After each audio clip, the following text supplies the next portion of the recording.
So what's going on, ladies and gentlemen? Today we're here with Danielle Meggoe. Now, we want to talk to her a little bit, about some of her experiences. She has a website, femaleminorityreport.com, and she also have a book coming out as well. Correct, Ms. Danielle? That's correct. All right. So in her book, she's talking about experiences that Black women have dealt with in the corporate world. And I've seen some of the instances that Black women have dealt with, just observing. But we definitely like to talk to her more about that. So Danielle, thanks for joining us on the show today. Oh, thank you so much for having me. A lot of people may think, from Female Minority Report is so cliche. We know the struggle. But the question is, does America really truly know the struggle that African American women endure each and every day that we get up and we go to work? A lot of us are overly degreed. Some of us are holding 3 or 4 separate degrees. I myself hold 3 separate degrees, one of which is in physics. The other is in aeronautical science with a concentration in space studies. And my last degree is an MBA with a concentration in global management. And with that being said, we still endure a lot of disrespect. Contrary to what many people believe, racism is still alive and well in every industry you can even think of. All right. So, Black women, I've seen that they are the most educated women I see out of all the women that's in this country. But yet, when you look at the positions of leadership, it would be a no-brainer to have Black women in all these positions due to the education they have and their accomplishments. So why is it, you being in corporate America, why is it that Black women aren't put in these positions? I really can't answer that question. That would be left up to the CEOs and the people who build these organizations and companies. I know that we've set laws in place, since 1963. It should have been illegal to discriminate against anyone based on race. But however, we still are at this place where, we have these large disparities and even wage gender gaps. White women get like 79 cents to the white man's dollar, while Black women get 62 cents per every dollar that a white man makes. Hispanics 54 cents. Asians are getting 90 cents. So they're doing a little bit better than the rest of us. And American Indians, which most people forget about, they're only getting 57 cents per dollar. So, with those type of disparities going on, my only guess is that, we hire based on the EEOC and that's it. We don't really truly implement the laws that are set in place for us to really feel and see true equality. So in your experience in corporate America, in relation to, the white women that's a lot of times in these positions, do they have the amount of education that you have, or maybe some of your other Black coworkers have? I believe that most of the white women I've met have education germane to whatever positions they hold. So in that regard, they're justified, right? Women in general are extremely educated. And it's not to take away from one race or another. However, I'm here to represent women of color because it seems to me that with all the education that we hold, we're not getting the same pay as everyone else. And the question I pose to myself, even in the book, is, well, what's the solution to this? How do we even go about addressing this? Because if it's not education, then they'll use experience, right? So if you're a person who's straight out of undergrad, right, and you're coming in making $50,000 while everyone else is making $80,000 to $90,000, how can you argue that? Because their argument, the owner is going to say, well, you don't have the experience, right? So they're going to my point is they're going to always find an excuse as to why they will not pay you more. So the only way I see a true solution coming about is through law and actually enforcing the law, holding these companies accountable. All right. So you said something that perked my ears, and let me kind of explain to you a little bit where we go in our direction here, at least on this platform. We have literally, and probably most of us in this sector have went to war on a couple of words, literally. The word, I know what your book is, and I know what you're getting at with the title, so I'm not even going to mention that. But the term people of a color, minority, we have seen the trick bag with that language. And when they say people of color, it doesn't mean Black people. They'll give everybody else something and then leave me and you out. When they say minority, white women is considered a quote unquote minority. So for us, and what our concern is for sure, is, black women and and black men, what we're dealing with here. So my question is, in relation to black women, are you talking about women in itself? And I know other races of women deal with things too, but we have so many issues in the black community. I feel that we don't have the extra time to deal with other things. I think we have so much going on. Like you say, I don't know if you have children. I do. Okay, you have a son. I have 2 daughters and a husband. Yeah. Okay. Okay. So you have your daughters, your husband. Your husband, could, any black man can be targeted. You know what I'm saying? Mm-hmm. So those other groups don't deal with these issues on top of dealing with you being triple educated, and some people can come in with no education and get over you. And have you seen that happen? Oh, all the time. I've worked with people who didn't have degrees at all doing what I did, and our positions are very technical. So it surprised me. Honestly, it surprised me that this individual had that position when basically you're blocking the position for someone else who has the credentials, the know-how, the tenacity to get in there and really get a job done well. And not to take away from that person, but definitely I did notice there was a lot of favoritism and things that were happening within the industry that I just know wouldn't fly for a person of my skin tone, someone of my descent. Absolutely not. Well, for me, it is taken away from that person because they didn't earn it. You understand? And, like I said, I'm pretty sure, you watched our platform. We discussed that. But for me, and if you don't say it, I will say it. That system that's in this country, we can call it systemic racism, whatever you want to call it. For me, it's white supremacy for sure. They make sure to give them unfair opportunities that they didn't earn. Right. So if we got on an equal playing field, like say, okay, woman to woman, man, a lot of them wouldn't have the jobs they have because they say you got to be diseducated to have this job. And a lot of them, they don't have it. Sometimes they can't afford it. And they just get in based on, like you said, favoritism. But we know what the favoritism is. Yeah. We know what the favoritism is. And then you'll be at a company 5, 10, 15, 20 years. You're not late. You're making the company a lot of money. And have you trained, let me ask you a question. This happened to black folks too. Have you trained a supervisor? In other words, they came in new, you trained them, and all of a sudden they became your boss? That's never happened to me, but I've heard a lot of people that's happened to. I know people personally that's happened to. Yeah. Unfortunately, that's how the game goes. That's how this country operates. And that's something that needs to change. It needs to change because there are so many people that I know that are holding degrees and they can't find jobs. Obviously, now 2020 is a different ball game. But before this pandemic hit, they could not find jobs. And maybe one of the main reasons why is because of what we're talking about right now. There's people out there that are holding positions that do not meet the minimum requirements, and they're holding space for someone who could actually be doing a job well done, and they've earned their way. I mentioned in my book, I said, the amount of disrespect is just so overwhelming for me. I mean, there were so many days that I was skinny, not by choice. I was poor getting through college. I had my first daughter while I was going through college. I was taking care of my grandmother. See, I didn't have that, glittery lifestyle that most kids have that are in middle to higher income families. Like I was in a poverty-stricken area, and I was trying to take care of a family member. That's something that most people won't even feel until they become well over in middle-aged adults, when their parents their age starts to increase and health declines. So I was dealing with something that most people never encounter while getting a degree in physics. So I've made an ultimate sacrifice. And then when I finally make it to corporate America, I'm thinking, this is it. I'm going to be doing it. No, they have glass ceilings everywhere. Yeah. It's crazy. And that's well, for me, it's not crazy because that is done by design, Sister Danielle. Okay. They don't want to see me and you make it. See, one thing they're going to say, Danielle, well, you just pull yourself up by your bootstraps and not commit crimes, Danielle. Maybe people would like you if you get a job and get education, and you probably could do something. Then when you do it, now you're being sabotaged. Yes. That's exactly how I felt. I can't even say it any better than that.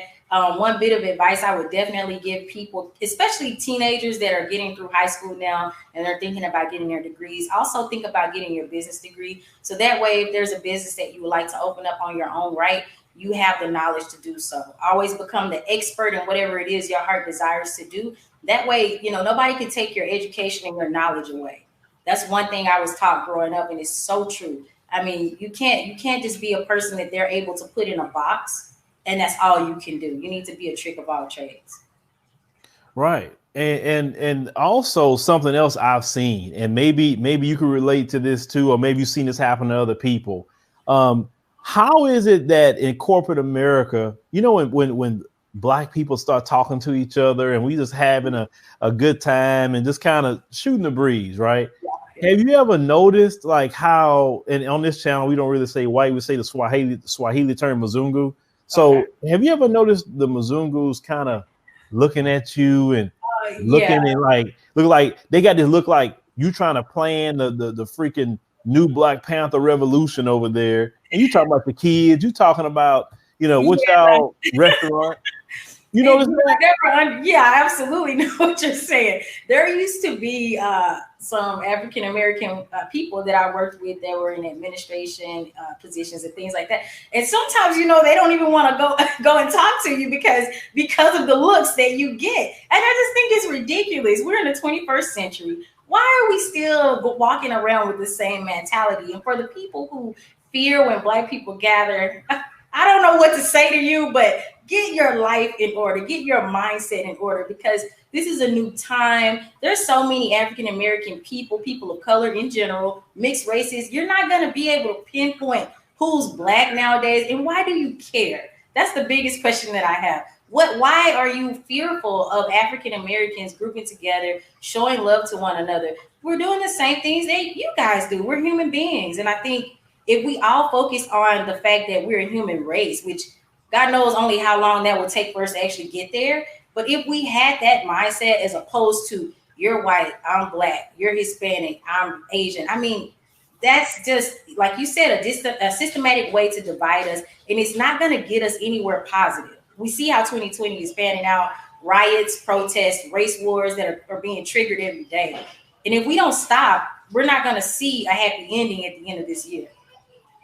Well, there's a few things, I want to touch on that you talked about. The first one about that gathering together, like they've been that way ever since you go way back to the plantations, right? And when a lot of our ancestors was revolting, kicking butt, right? They were not putting up with that oppression. They came up with laws, especially in Virginia, that no more than 2 to 3 Black people, they can't be together. And if they see that, they gonna do them something, right? And even from way back then to now, they still it's like branded in them. So like every time they see 2 or 3 of us gathering, we could be laughing and talking about hairstyles or whatever, but in their mind, we plan the next revolt. Okay, they think you're fighting. Yeah, it's just ridiculous. Listen, I remember one time on the job, I was talking it was like 4 brothers together, including myself. We were talking about sports, right? I think we were talking about the NBA or something. And boy, I mean, they were just looking like they were so concerned, and it got so ridiculous that the supervisor say, "Okay, y'all kind of break it up, and y'all kind of go do this and that." They're like, but the work was already being done. The work was done quick, but he was trying to find a reason for us like to break, not even talk to each other, like some freaking slave master, right? And then you have to also think about what you say. Well, what's wrong with us? We have been through hell in America, right? We start off with a disadvantage.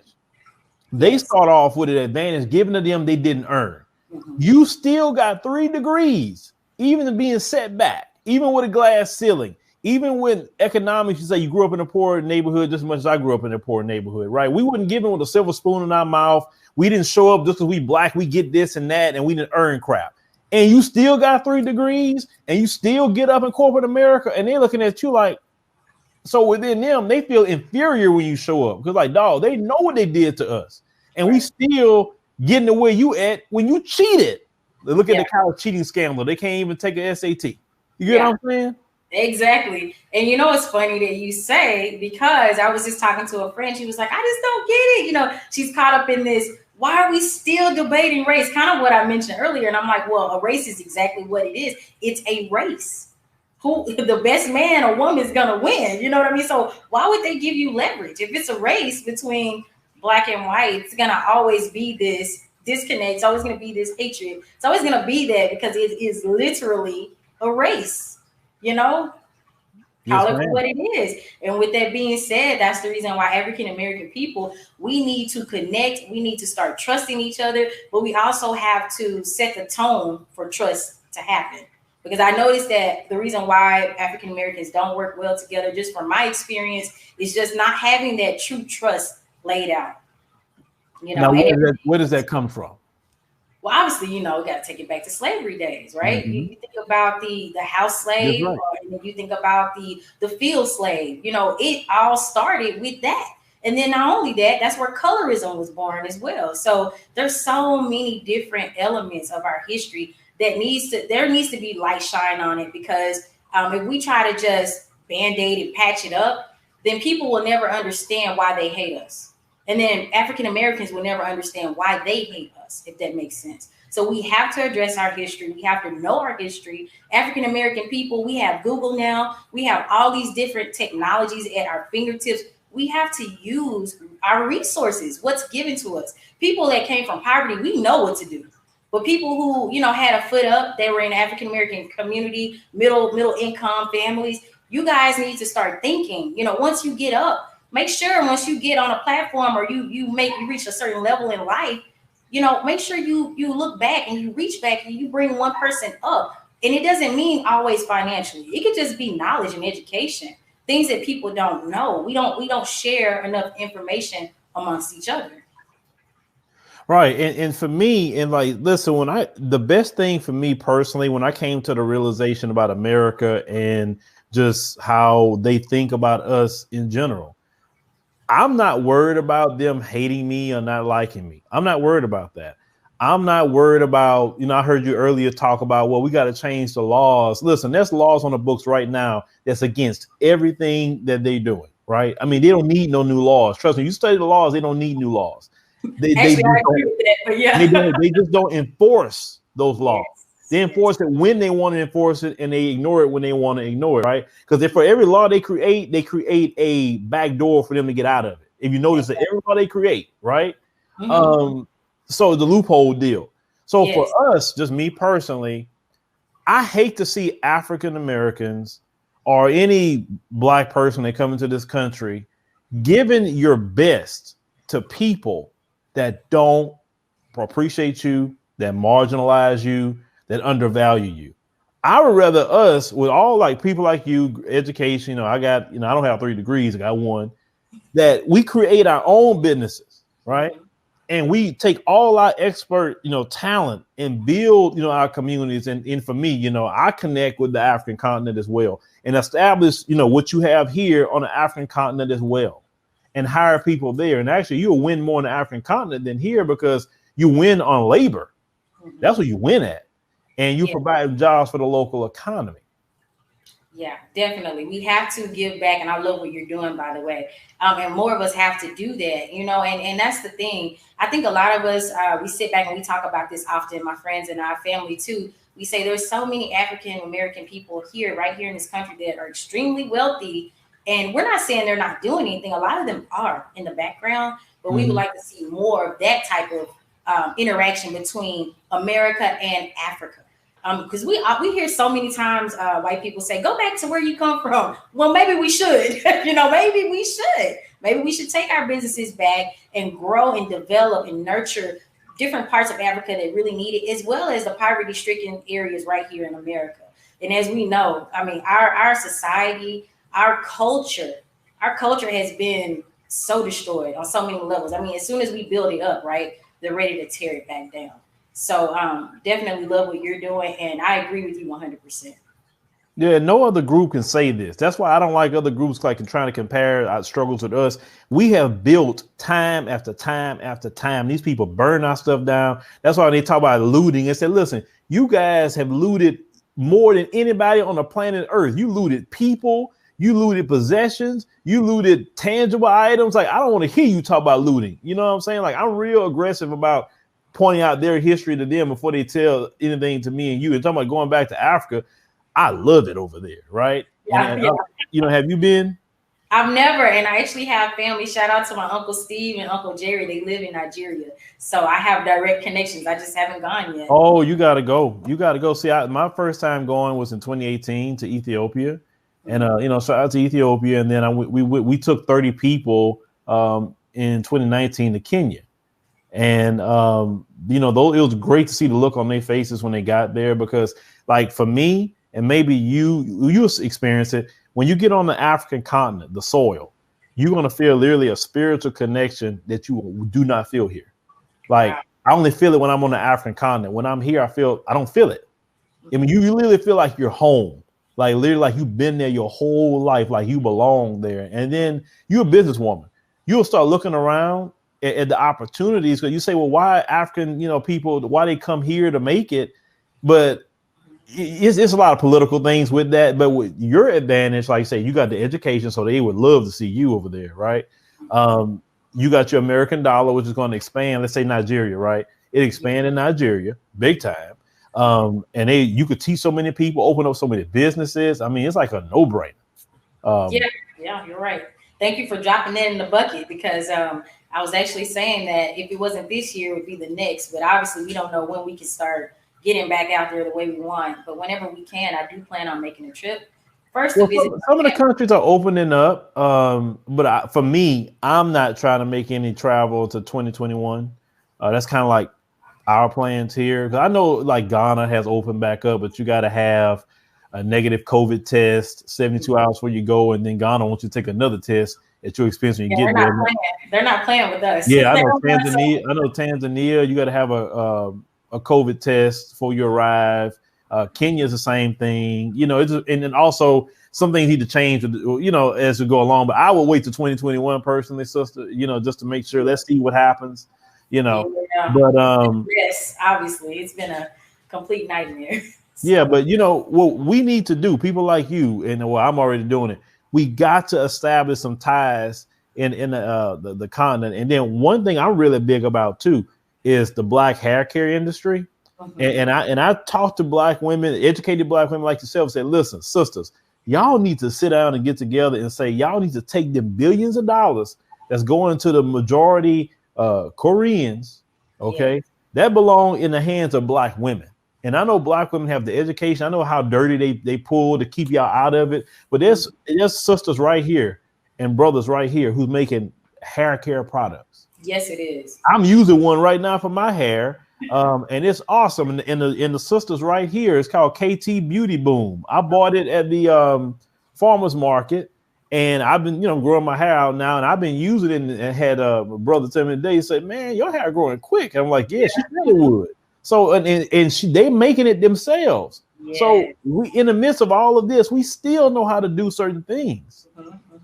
Well, and that's always been our history, right? No matter what struggle we're going through in life, everything could be burning and falling apart. There's always going to be those business-minded, intelligent, scientific minds of African-American people that are pushing this continent forward. We had people like Garrett Morgan, who created the straightening cream. He tested it on a dog's hair, and he was like, wait a minute, if it's straightening that dog's hair, I bet you it'll straighten our hair. And it did. You have people that were before even CJ Madam Walker, who came up with different types of hair products way back in the day. So, I mean, we've always had that magic touch, so to speak, or that Black girl magic, they say, or that Black man magic, whatever you want to call it. We've always had it embedded in us. It's in our DNA.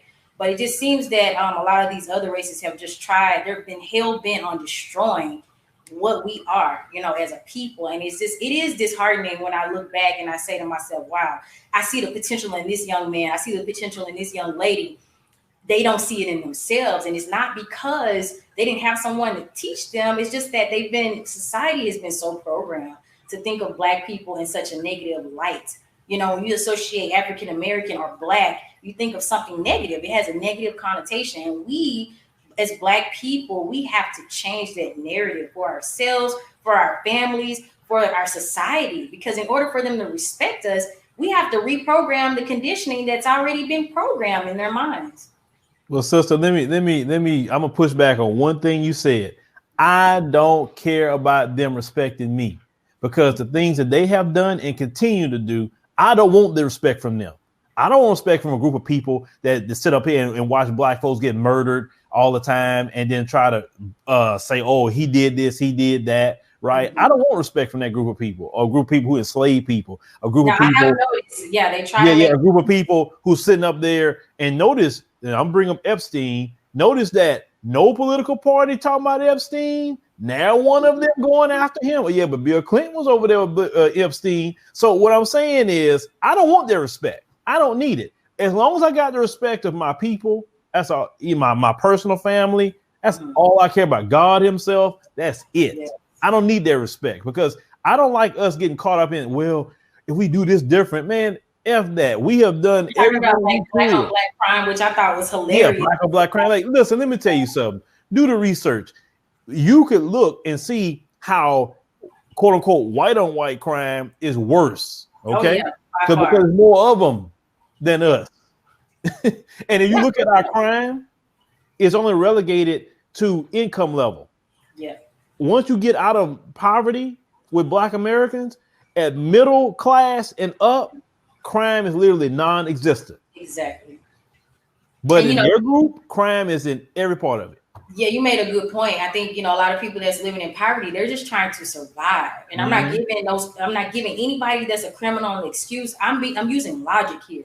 These people are trying to survive. If they don't have money to eat, to drink clean water, or whatever their case is, they're going to do whatever it takes to survive. If our country reached a dent, and it's already heading down, right, in a recession, but if we had a complete dent in our way of life, being able to go get some food outside of whatever we can find in our backyards. If you have a garden, you're going to see crime increase. It doesn't matter what color you are. So, the crime is definitely directly proportional to your access to resources. Mm-hmm. I did a report on where I'm from, and I'm from Dallas, by the way. And I did it strictly on poverty. And I wanted to know myself, I was like, what are the factors? What are the driving factors of why people don't try to elevate themselves and get themselves out of this situation, this environment of poverty? And what I found is that in that area, there were no libraries, in bus route. There were no Whole Foods or whatever type of grocery store you would consider as a healthy food choice or a place to shop for groceries. There were none. The grocery stores that were around this area had a lot of rotten meat, rotten fruits, flies were flying around. And I did this through my nonprofit organization called Creating Our Community Enrichment Program. And I mean, my findings, along with the help of a few of my friends, were devastating. And I said, there's no way that they will let white America live in conditions like this. But they're not going to do anything or make a change for us, because nobody in those communities are going back and saying, hey, we need this fixed in the Oak Cliff area. Now they're doing it. I did this research back in 2000, I think it was 2009, 2010. There have been drastic changes since that time. But at that time, you had people who lived there. They flourished. They moved into middle and high income areas of the city, and they didn't reach back. They didn't pour back into their community. Well, unfortunately, Danielle, this system, this environment is very horrible. Again, see, our people coming from the continent of Africa, we have always been more community oriented. They're more individualistic society, except when it's time to conduct some white supremacy, right? So some of us get into that individualism, unfortunately. So that's why I always tell people the best way we can really thrive is remove ourselves from it completely. I mean, we can do it right here in America, because I'm a firm believer we can build in America and we can build in Africa too, right? But the business world, we got to go back and forth. We got family here, etc.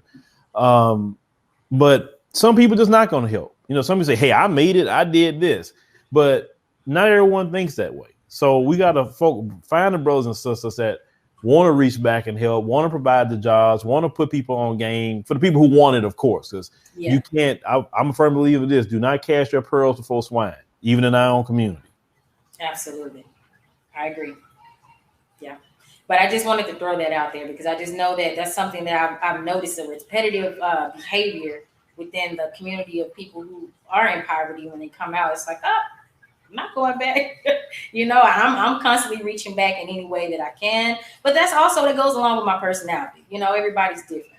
And I don't think any more or less of anybody who chooses not to. I just know that it would be more beneficial if we did. Well, now let me ask you a question. Mentioning jobs and things like that. Do you believe the best course of action for educated, Black people, definitely talking about Black women, do you believe the best course is for them to strategically go to college for something they can start a business in? I 1000% agree. In fact, I kind of dropped a gem on that earlier in our interview that I'm going to raise my children to own their own business. Bottom line, period. Because at the end of the day, I don't see any type of anything changing in corporate America anytime soon. Especially with the current political status that we have right now, I just don't see things moving forward and being progressive for African American women or women of color, for that matter. And so, with that being said, what you said, definitely, everything we do in life from this day moving forward. If you see this interview, just know that you need to strategize and have a plan, and it should not be dependent on someone else paying you. It should be you paying yourself. You finding a way to generate your own income. That is the only way, in my opinion. Yes, ma'am. Because isn't it beautiful that you can wear your hair how you want, dress like you want, say what you want, and don't worry about getting fired. Isn't that great? It's liberating. It's like absolutely liberating. It's liberating, and boy, them folks can't stand that. They can't stand people like me and you. They hate that because they they try to hold your job over your head and keep your mouth shut, and they treat you any kind of way and talk to you any kind of way. Say, well, I can't get fired because of what I'm gonna do, and but when you got that freedom, now you got a little bit more bass in your voice, huh? Oh, absolutely, more pep in the step and everything. That's right. You have a level of confidence that you never knew existed, and I think that a lot of us, when we work in corporate America, we have this blanket over our eyes, like they say, the wolves over your eyes you can't see. It really is the case. You're trying to conform to this environment that probably will never accept you, to be honest. Yes, that's you're just right. You're right. It would never accept you. It haven't accepted you in over 400 years. Why would it accept you now? And trust me, it's there. Now, some people work for better organizations or companies than others, but it still exists. And until we can weed out those individuals, it's going to be the same record playing over and over. If my mom endured this, my grandmother had to go through this, I'm going through this. I don't want my children to go through the same thing. We have to break the cycle. Listen, I feel the exact same way. That's why, I've told people for a long time, you probably haven't seen our platform back then, but I always used to say a lot, have you in Africa plan. I say it's not just up and go.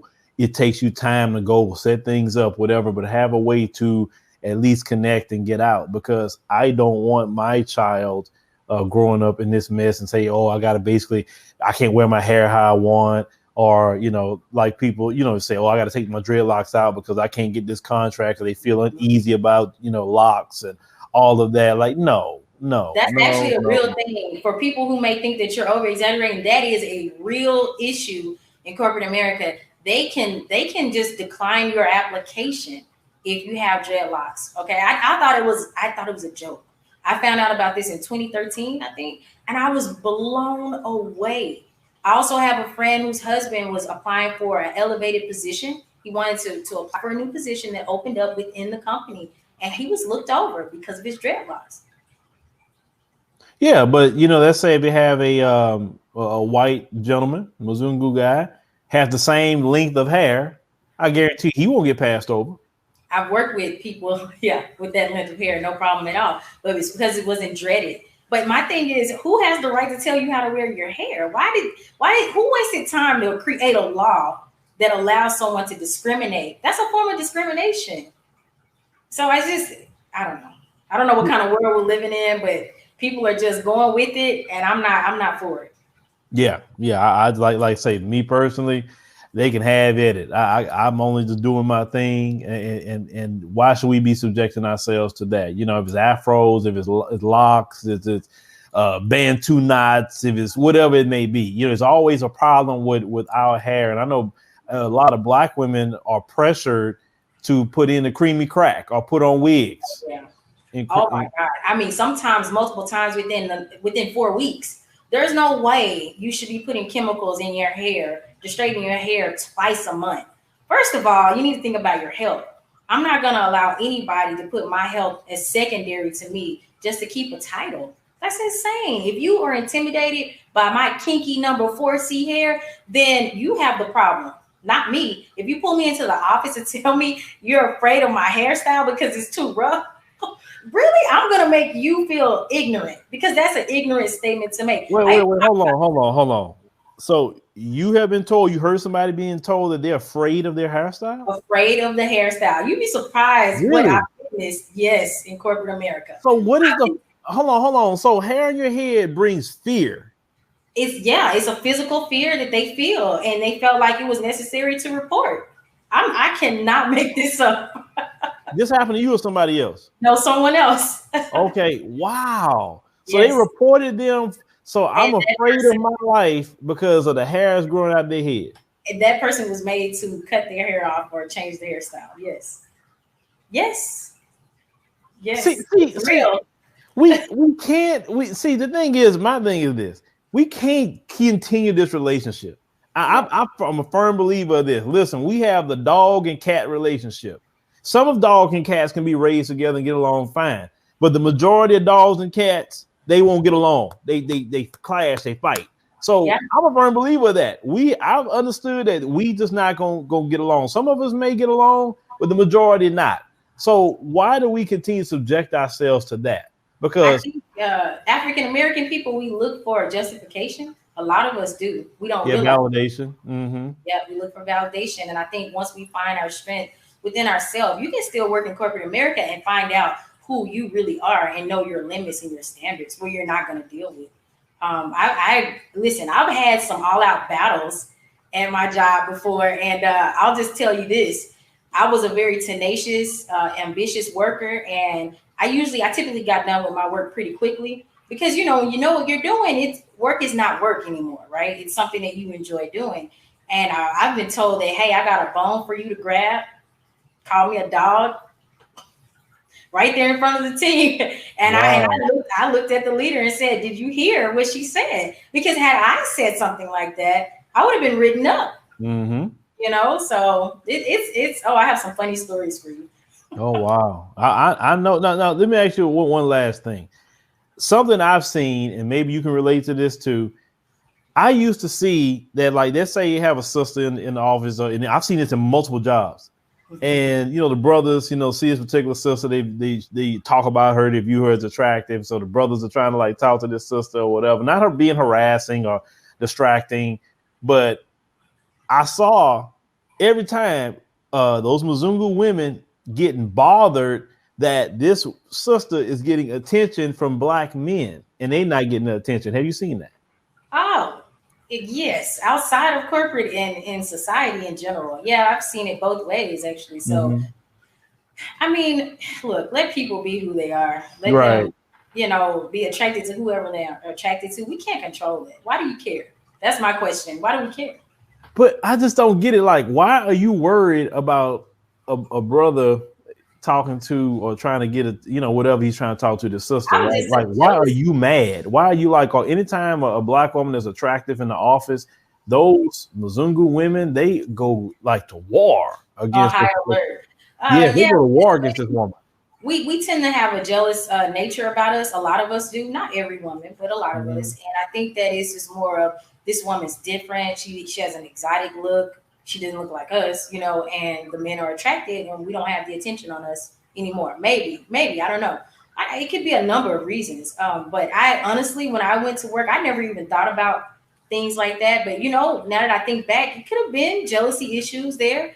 I'm quite sure. But I was thinking of it more from an academic standpoint. When you have a degree, that person doesn't, or if, you're a faster worker than them and they're more on the slower side of working. There's so many different ways to break it down, but either way, I know that I constantly felt like I was at war every day, and I didn't want to feel like that anymore.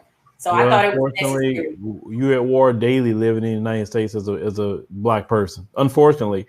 And I can tell you from personal experience, the only time I felt free, the only time I felt not any stress, or don't even feel like I'm black, I'm just a human, is in Africa. I can honestly tell you that. And it's like intoxicating, literally. It just, people ain't, I don't know. Like I say, you'll go and see it yourself, and then you'll probably tell me, hey, I win. Oh my God. Yeah, Yes. I can't wait to experience that because the only place I went that was probably close to that is Jamaica. And when I tell Okay. you the first time I went, I cried. I cried when I Yeah, left. see, so there you go. So even in the Yeah. Caribbean, where we are the majority and we're not the minority, and if you notice, at least from what I noticed, they act totally different in countries where we're the majority and they're the minority. I noticed that. It's like night and day. Yes, it is. Oh my God, you're so right on. You're spot on. But yeah, I think if I could maybe associate that feeling with how you felt in Africa, I can't wait to go then because I just felt at peace. And that's how you know we're living every day in this country under extreme amounts of stress. And Mm-hmm. that correlates directly with our health. And so Yes.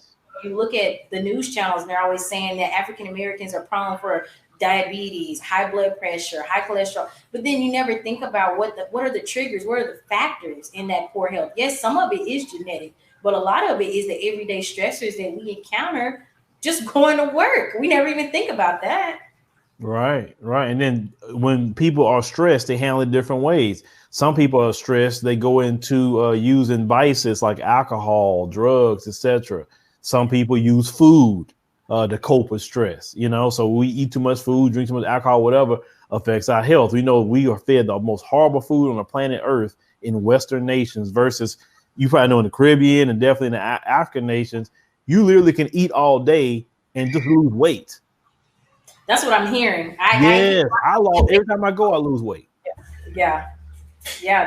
That tells you something about the food and the chemicals and things like that we Mm-hmm. have in it. It's not real, and that's why I alluded to earlier about people having gardens because that's something that we should really consider. I have a garden in my backyard, and we pull from it, you know, vegetables and fruits. Now, granted, some people live in apartments or condominiums, and you can just buy a container, add some soil, add your seeds, and grow it. You know, these are things we should definitely consider in improving our health and then making time for yourself to just walk, simply walk. We don't even have time to walk nowadays. You know, on these high stress profile jobs, we're constantly working, working, working. We're not thinking about ourselves. Yeah. Yeah, we got to take care of ourselves because if we don't take care of ourselves, we will not be here. And like I said, for me personally, like I said, me and my wife had the discussion. You know, we want to definitely take our talents to the African continent and do what we do there. And that's just kind of what we got to do. You know, I told my kids, hey, we're going to build a place, make sure, you know, you can come or whoever else, or we're going to just, we got to do our thing. But Miss Danielle, tell people how to get, you know, to your book or when it's going to come out. When it's coming out. So it's going to come out September 26th. So that's this month. It's just in a few weeks. We're going to have a book release.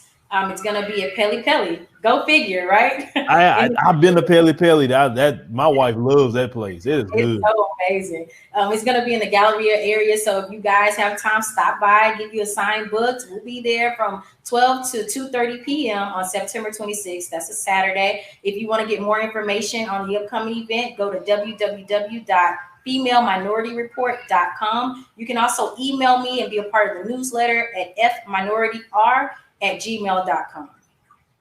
All right, ladies and gentlemen. So make sure you can check out her website, and you know people could probably send you email there, right? Oh yeah, absolutely. If they go to the website, they can sign up to the newsletter as well. Either or. Okay, so make sure you go to the website. You may work in corporate America, sisters or even brothers, and may want to ask some questions or reach out to her. Maybe we didn't get to certain things, so make sure you utilize that. We will make sure to put her website in that pinned comment, you know, the first one up there at the top. So Danielle, it was great talking to you today, and you know, you definitely understand what's going on in corporate America, and it's the same stories why I hear all the time, and I'm glad you got out. Awesome. Thank you so much for having me as a guest on your show. It was a true honor. I thoroughly enjoyed it. If there's somebody out there that wants to tell their story, but they're afraid to put it out there, like I said, email me. I'll get it together for you. Create that book that you always dreamt of writing because I understand how you feel.